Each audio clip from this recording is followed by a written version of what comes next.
What's up guys, welcome back to another video. So I'm going through game week 36 in the Premier League. First game was Luton Everton, a huge game for Luton Town in their bid for survival. I predicted a 1-0 Everton win, they drew 1-1. Everton took the lead for a penalty, it was a very clear penalty. They should have had one before on a clear foul. McNeil wasn't given, but they had a deserved lead. But Elijah Adebayo, who finally was able to start again after such a long time out, he'd been so key for Luton in the early part of the season, scored to level the game. He's brilliant strength, man. They've really missed him. Kaminski made a huge save from a Calvert-Lewin header. That man can jump about 15 feet in the air. It's crazy. But the Everton defenders made some huge blocks that prevented Luton getting a winner, including Bramford doing so in the 97th minute. I think it's going to be extremely tough now for Luton to stay up. They're going to have to win both of their final two games, and they're going to need Burnley to beat Nottingham Forest on the final day of the season. Arsenal-Bournemouth went exactly how I thought it would. I predicted a 3-0 Arsenal win, and it was. Arsenal went into the break 1-0 up after a penalty. Penalty was a bit controversial because some people saying Havertz shouldn't have got it. It was, in my opinion, it was a clear penalty. Like, he bought it, but he did well. Like, he left his foot there, and Travers hit it. Like, it's a penalty. Do you know what I mean? It wasn't a dive. Good decision from the referee.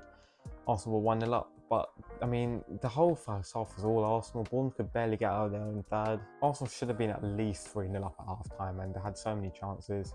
Christie also should have been sent off in the first 10 minutes after a horror challenge on Saka. Very high up, he went over the ball. Honestly, I don't know how that wasn't a red card. In the second half, Bournemouth got a bit more into the game. They started going forward a bit more, but Declan Rice provided Trossard with a brilliant assist. Man, what a player Declan Rice. He scored a brilliant goal at the end of the game as well, man. 97th minute, and he ran from his own box at 100 miles an hour. Just what a player, man. Best player in the world, I don't care. He's elite, especially in that 8 role. Bournemouth did have a goal disallowed, and I thought it was really soft. Like, Raya barely got touched.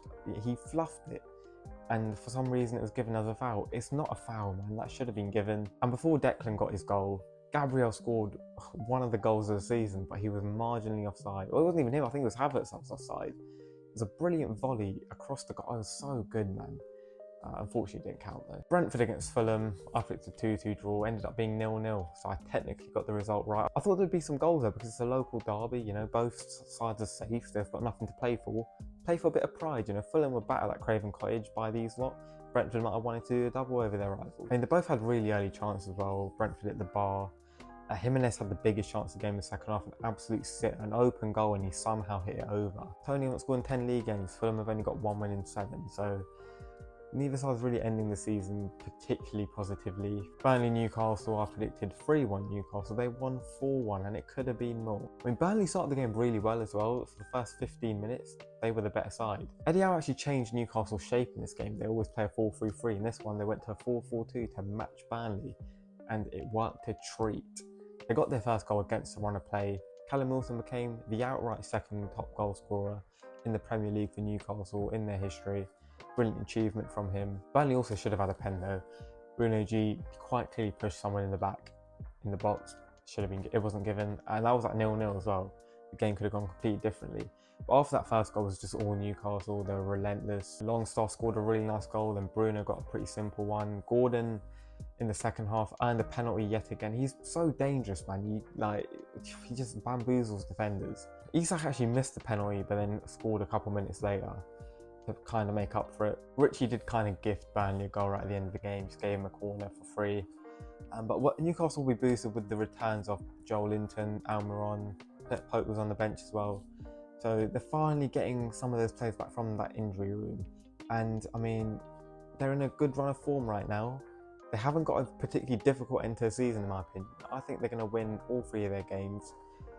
Tottenham, I think, is a bit of a stretch because they've got to play Burnley and Sheffield United, so I don't think they'll catch them, but 6 should be theirs. So Livramento, Hall, Murphy, they were all fantastic in this game. As was Dan Burn. Since he's moved to centre-back, man, he's been absolutely fantastic. Sheffield United, Nottingham Forest, once again, banged the scoreline. I predicted a 3-1 win for Forest, and they did do so. Sheffield United did take the lead after a Ben Brereton Diaz penalty, clear penalty. He celebrated right in front of the Forest fan as well, despite being a former employee at the City Ground, which was interesting. And I thought Sheffield United actually put in a really good performance. They went forward, you know, they attacked freely, they pressed quite well. But Murillo was a monster at the back for Nottingham Forest yet again. What a player he is, man. He's going right to the top. Callum Hudson has always scored 2 goals. The first one especially was absolutely beautiful. He almost had a hat-trick. And this result means Forest are very close to survival. I think if they just avoid defeat against Burnley on the last day, they should be able to do it. Unfortunately, their points deduction appeal did get rejected. Manchester City against Wolves, I predicted a 4-1 City win. They won 5-1. It was so close because Alvarez scored right at the end to make it 5-1. I mean, City started the game really well. The penalty, again, is a bit controversial. I personally thought it was a penalty because Guardiola did get clattered by Aït-Nouri. You could say he already had the shot. To me, it looked like Aït-Nouri kind of hit him before he took the shot. I don't know. It's a bit of a weird one. I don't think it's anywhere near as outrageous as people are saying. I feel like it's kind of the cool thing to say that, oh, City get all these decisions and whatever, and they have had some questionable decisions in the past. I don't think this was a bad one. But Haaland tucked it away and then he scored a brilliant header. He scored another penalty after, but again, it was a clear penalty. I think it was Semedo who was lucky not to get sent off for that as well. And maybe because it was a penalty, he got away with it. Before Haaland got his 4th goal of the game, and it was an absolute stunner. If he does this more often, I won't be complaining about him anymore because I have slated him a lot this season. But in this game, he did everything. He scored 4 goals, 2 beautiful goals. He also dropped deep a lot, bring other players into play, which is something that I'd like to see from him more often. He has the ability to do it. He did it at Dortmund, he did it at Salzburg.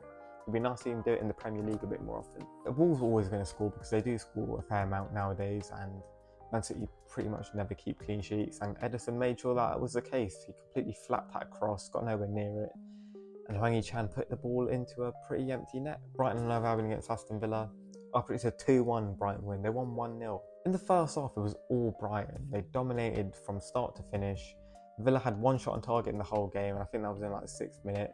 Olsen had to make multiple saves. In the second half though, Villa did start fairly well for the first 15 minutes. They looked a bit more threatening, they had a bit more intent. But then Brighton took over again after that point, and Dingra was absolutely phenomenal. He earned the penalty, clear penalty for me. Jack Pedro actually missed the penalty but then scored the rebound. And that goal ended Brighton's 6-game winless run. Really horrible performance from Aston Villa, and it does not bode well for the European night on Thursday. They needed to show something in this game because they've lost the home leg. They've come in, they've played absolutely horribly. They've lost Rodgers for injury. I don't know how serious it is. Hopefully it's not bad because he's been absolutely fantastic there. He's a really good player. But I don't think they're going to get through against Olympiacos. Chelsea against West Ham. I predicted a 2-1 Chelsea win. They won 5-0. It's absolute domination. They took the lead through, you guessed it, Cole Palmer. Bowen hit the bar 3 times in this game though. The first one came at 1-0, he hit it again at 3-0 and then again at 4-0. But Gallagher made it 2-0 with a fantastic volley. Madueke made it 3-0 and he was absolutely phenomenal yet again in this game, and he's improved so much over the last few weeks. It's not just his attacking intent, he's going at people, like his dribbling is top class. He's so much less selfish now as well. You always see him looking at options. The 4th goal was because he was so unselfish, he could have had a shot himself. Said he set up Jackson. But his defensive work rate is what has impressed me the most. He's always tracking back nowadays. Against Tottenham especially, always helping out his fullback. And I said from last season that he's a really good player. If he can get some confidence in himself and he can improve in certain areas, he will go to the top. And he is showing some really good signs now. He's still young, but he's so explosive. He's a proper dribbler. He's a real natural winger. I'm excited to see what he does. Even though I don't like Chelsea, I hope he can have a good career. Yeah, Jackson ended up with another 2 goals as well. He's actually having a pretty decent season. The last couple of weeks, last month or so, he's been really, really good. Caicedo as well was really good in this game. Since Enzo Fernandez has been dropped, Chelsea have improved massively, and I don't think that's a coincidence. And guess who calls at the start of the season? Yep, Pochettino. Listen, you ever need any more advice, mate, just call me up, alright? Liverpool-Tottenham, I did predict a 3-2 Tottenham win, but I did also say it was either going to be 3-2 to Tottenham or 4-1 to Liverpool. So, I mean, I was kind of close in a way. Now, part of the reason why I did predict a Tottenham win is because Van Dijk was doubtful, and he did end up starting. So when I saw the 2 lineups, I was like, yeah, Tottenham are done. Because for some reason, Ange Postecoglou decided to start Emerson Royal and Dejan Kulusevski despite how bad they were against Chelsea. Like, both of them dropped negative performances. If you were to rank them out of 10, you'd probably say they dropped to -3. That's how bad they were. Emerson Royal might be the worst footballer in the Premier League. I don't know how he started again. He started a few days ago, so not only is there fatigue potentially here, he was also absolutely horrible. Salah just ran him around the first half, scored, got an assist. Liverpool 2-0 up at the break, could have been 4-0 at the break. Vicario had to make some saves. It was just literally all Liverpool. Tottenham couldn't get out of their own half. And then, still, Ange Postecoglou took another 15 minutes to make changes, and by that time, Liverpool 4-0 up. If he'd done it earlier, Tottenham could have got something out of the game. If he'd done it at the start of the game, Tottenham probably would have won. Because after the changes were made and Lo Celso and Maddison brought on, Richarlison came on as well, and he was really good. Tottenham were the better team. They created a lot of chances. Richarlison scored and got an assist. Son looked much more involved as well because he actually had some players giving him the ball. But it was just too late, you know, they were 4-0 down. If he'd done it earlier, who knows? I've actually been very complimentary of him because I think overall his team selection has been good this season. His substitutions have been good this season when he's had to make them. But in this game and against Chelsea, really bad. Tottenham might be looking over the shoulder at Newcastle now. I still think they should be fine, but top four is all but done for them. As for Liverpool, it's the second last home game under Klopp. Obviously, you do want to send them off in a positive way, and this was a very good performance from him. I will say though, potentially Tottenham should have a penalty after Joe Gomez did kind of kick Johnson on the head. I know it wasn't like he got the ball and there wasn't a lot of contact. I feel like it was high. If it was anywhere else on the pitch, you'd give a foul for that. And finally, Crystal Palace against Manchester United. Up to a 3-1 Palace win. They won 4-0. Elise's first goal was ridiculous, man. He sacked Casemiro down. Casemiro got sacked about 15 times this game. He's so washed. He needs to get out of the Premier League, man. He's not built for this. I don't know why Manchester United decided to pay 70 mil for him. I know he was good last season, but still, man, he is so bad. He can't run. He can't move.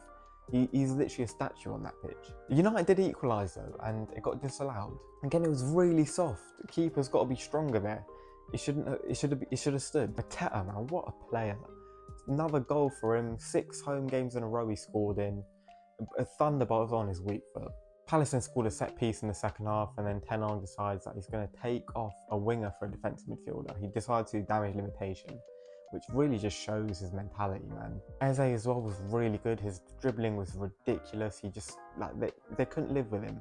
He sat about 4 of their defenders down in one move as well. He's so good. Adam Wharton showed Kobbie Mainoo, who really should be the lad starting for England. He's 10 times better than Mainoo right now, and he should be on that plane, without a question. This was a brilliant performance from Crystal Palace. If they do keep their squad together, which I don't think they will, unfortunately, but if they do, next season could be really good for them. I can see him challenging for the top 4, man. With their squad they've got, the way they're playing under Glasner. If they add a couple more players, then I think maybe another centre-back, potentially a couple backup players as well. They've got a proper squad there. Anyway, that's what I thought of the game week. Let me know what you thought in the comments down below, and I'll see you soon for another video.